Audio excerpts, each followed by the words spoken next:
Bonjour, bienvenue dans cette vidéo où je vais vous parler de quelque chose que je connais bien, la médiumnité. Qu'est-ce qu'un médium? Comment j'en suis arrivée là? À quoi ça sert? Quelle est son utilité? Voilà, plein de questions que peut-être vous vous posez et auxquelles je vais essayer de répondre. Voilà, donc qu'est-ce qu'un médium? Un médium, c'est un canal. C'est quelqu'un qui fait le lien.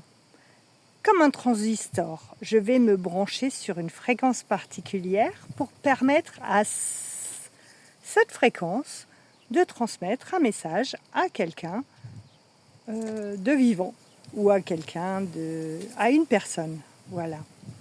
Ça peut être un message de ses guides, de défunts, de présence, de son âme, voilà, afin de l'amener sur son chemin de vie ou de répondre à des questions ou de l'aider à guérir ou de trouver des réponses. Voilà. À quoi sert un médium? Ça sert à ça.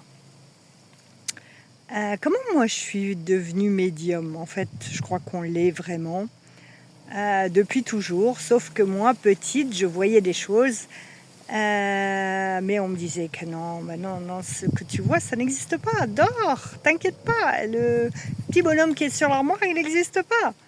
Ah mince, mais à chaque fois qu'on éteignait la lumière, eh ben, le petit bonhomme, il était toujours sur l'armoire, on avait beau me dire qu'il n'existait pas, moi je le voyais bien. C'était magique parce que mon papa chéri faisait le tour de la chambre tous les soirs pour me rassurer, à regarder sous les lits, à regarder autour, dans les armoires, pour me dire « Mais tu vois, il n'y a personne !» Eh ben si, toi tu me dis qu'il n'y a personne, mais moi je sais qu'il y a quelqu'un. Et j'étais terrifiée, je finissais quand même par m'endormir. Voilà, jusqu'au jour où cette présence a disparu ou que j'ai fini d'y croire, je ne sais pas. Allez, la cloche de l'église qui nous appelle. Ensuite, adolescente, ça c'était quand j'étais petite. Adolescente, j'étais fascinée par tout ce qui était tirage de cartes et surtout le spiritisme. Donc j'ai fait plusieurs expériences de spiritisme avec des copines, mais sans aucune connaissance, sans aucune croyance, juste pour le fun. Et voilà, appeler les esprits, c'était waouh, un truc de fou. Bah, sauf que quand on joue avec le feu, un jour on finit par se brûler. Et quand on fait du spiritisme avec les mauvaises personnes, on se retrouve dans des situations rocambolesques que je ne vais pas vous raconter ici, ça serait trop long, mais ça m'a permis, enfin ça m'a obligée, ou ça m'a tellement terrifiée, que j'ai complètement coupé avec ça pendant très très longtemps. Puis, comment c'est revenu? Eh ben, de voir un arrière-grand-père dans la chambre, devant la fenêtre, alors que je savais bien qu'il était mort. Mais je n'ai été ni surprise ni effrayée, ça me paraissait tout à fait normal. Et ensuite, mais j'étais infirmière, cadre, bien dans la vie cadrée matérielle. Et j'ai eu une maladie grave qui m'a obligée à quitter ce monde. Et petit à petit, on m'a ramenée là. Et en fait, c'est un guérisseur qui m'a guérie, puisque les médecins n'arrivaient pas à guérir ce que j'avais. Ils voulaient me proposer plein de traitements, mais sans m'assurer que ça allait me guérir. Et comme j'étais infirmière, je savais bien que ces traitements étaient lourds et dangereux. Donc j'ai préféré me soigner par moi-même, par l'hypnose, l'EFT à l'époque. Et plutôt pas mal d'ailleurs. La preuve, je suis là et en presque pleine forme. Non, en pleine forme. Tout ça, faut que je revienne à ce que j'étais en train de vous expliquer. Oui, c'est ce qui m'a ramené à me reconnecter à la spiritualité. Et puis, j'avais une histoire dans ma famille de quelqu'un qui faisait de l'écriture automatique. Et ça me fascinait vraiment. Donc, j'ai réessayé d'écrire. Et pendant des jours et des semaines, je n'ai écrit qu'un mot. Et bien sûr, un mot que je ne comprenais pas, qui n'avait aucune signification. Donc j'ai cherché sur Google ce mot pendant plusieurs années. Je n'ai pas su ce que c'était.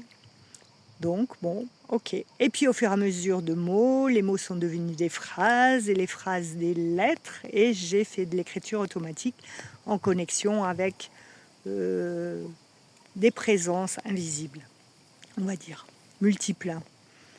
Ensuite est venue une expérience la nuit où à 2 heures du matin, on m'a dit Patricia, il y a un message important que tu dois délivrer.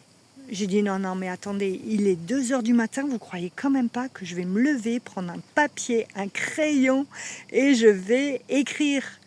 Non, mais t'inquiète pas, t'as un téléphone. Oui, j'ai un téléphone et alors Eh ben, tu vas le mettre en marche en enregistrement.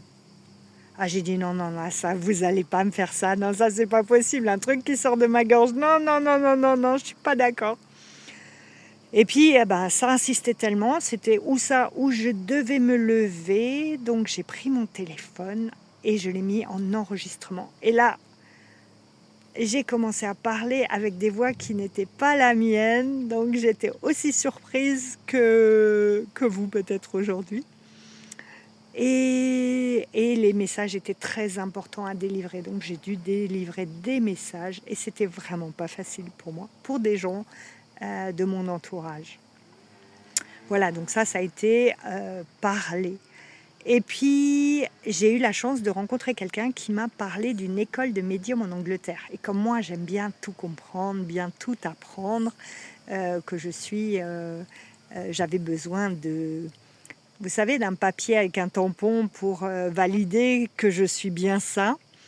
J'ai été dans cette école de médium et là, ça a été magique. C'est Arthur Findlay College en Angleterre, à Stansted. J'ai appris, compris, développé. J'étais rassurée. C'est surtout ça, être rassurée par rapport à mes capacités. Et là, ça s'est développé et maintenant, c'est tellement facile, tellement simple de transmettre les messages des défunts, de les ressentir, de les comprendre, que c'est magique. Voilà, donc je voulais vous parler de mon expérience de médium. On en parle beaucoup, il y en a pas mal maintenant. J'ai enfin accepté d'en parler librement et j'ai arrêté de me cacher.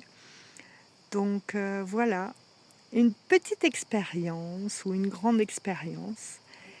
Et je vous souhaite une très belle et très bonne journée. Je vous aime, je vous embrasse et peut-être à bientôt sur une nouvelle vidéo. Bye bye!